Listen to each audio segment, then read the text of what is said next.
As the final gas lamp of St. Petersburg flickers out against the frigid gales of the Neva, a restless prophecy seems to surge beneath the thick, unyielding ice. Deep within the gilded splendors of Catherine the Great's winter palace, there exists a door never fully revealed to the world, behind which lingers the peculiar scent of sulfur entwined with myrrh.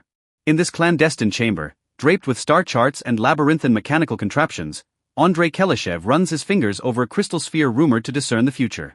Tonight, by the rhythmic flicker of the hearth, let us step into the true odyssey of his life, a story that requires no effort to remember, only to be felt. He was the most preeminent master of illusions in all of Europe, capable of conjuring towering edifices from the barren northern wilderness using only precision gears and gunpowder. He wove for the Empress a tapestry of dreams so vivid they eclipsed reality, yet at the twilight of his own life, he chose to drown within the ethereal golden phantasmagoria of alchemy.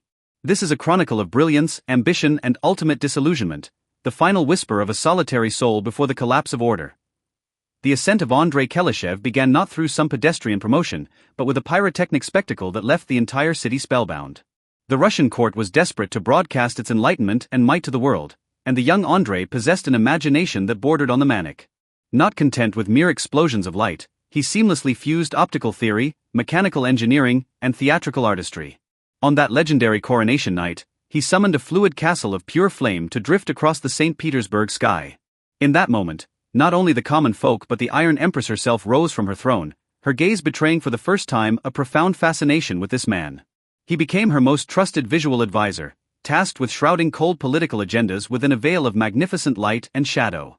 Yet, he soon discovered that favor won through the fabrication of hollow prosperity was much like his fireworks, incandescently beautiful, yet tragically fleeting. To maintain his indispensable standing at court, Andrei felt compelled to transform the Winter Palace into a vast mechanical labyrinth. He engineered dining tables that ascended and descended at will, secret revolving walls to mask movements in the gardens, and even constructed an automaton scribe for the Empress.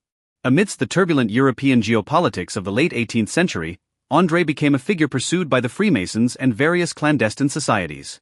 He began to believe that the world itself was a gargantuan hallucination architected by higher deities, and he was merely the mischievous child attempting to peek at the cards. He squandered fortunes in pursuit of the legendary Philosopher's Stone, hoping it would grant him the power to peer into the hearts of men and thus sway the destiny of nations. Yet, whenever he sat by the laboratory furnace until the break of dawn, he found only piles of ash on the floor and a reflection in the mirror that grew more haggard with each passing day. The fissures of fate often appear at the moment when an illusion achieves perfection. As Catherine the Great's favor drifted toward younger, rising courtiers, Andrei was consumed by an unprecedented sense of abandonment. In a desperate bid to reclaim the imperial heart, he attempted a spectacle of artificial auroras, yet an unforeseen explosion nearly decimated the royal gardens. He was banished to a derelict manor on the outskirts of St. Petersburg. There, he inaugurated the most frenetic yet silent epoch of his life. He abandoned his fireworks, turning instead to the study of transmuted base metals into immortal gold. Amidst dire poverty, he maintained an eerie sort of decorum, donning his magnificent silk dressing gowns daily to offer toasts to an empty dining table. People began to whisper of the madman of the north, claiming he conversed with the shadows upon his walls. In truth, he was merely reaching into his boiling tinctures, trying to salvage the sunken fragments of his own dignity. In his twilight years, Andrei Kelyshev became a symbol utterly detached from the march of time. The empress he once served had long since passed into legend, and a new generation of nobility no longer recognized the man who had once set the firmament ablaze. It is said that on a winter night when the auroras were exceptionally vibrant, a warm golden radiance emanated from his laboratory.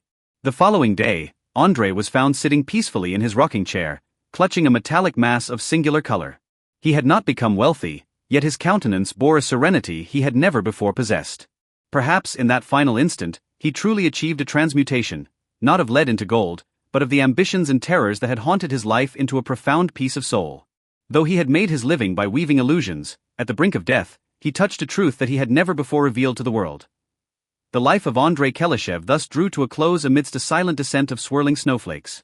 Born of illusion and deceased in pursuit, he navigated his journey as an exquisitely solitary craftsman. That flaming castle which once stunned all of Europe was ultimately reduced to the most insignificant speck of dust along the banks of the Neva. Truth resided not in the sought-after gold, but within his heart, a heart that never ceased to dream, lonely yet surging with passion. Tonight's tale has concluded.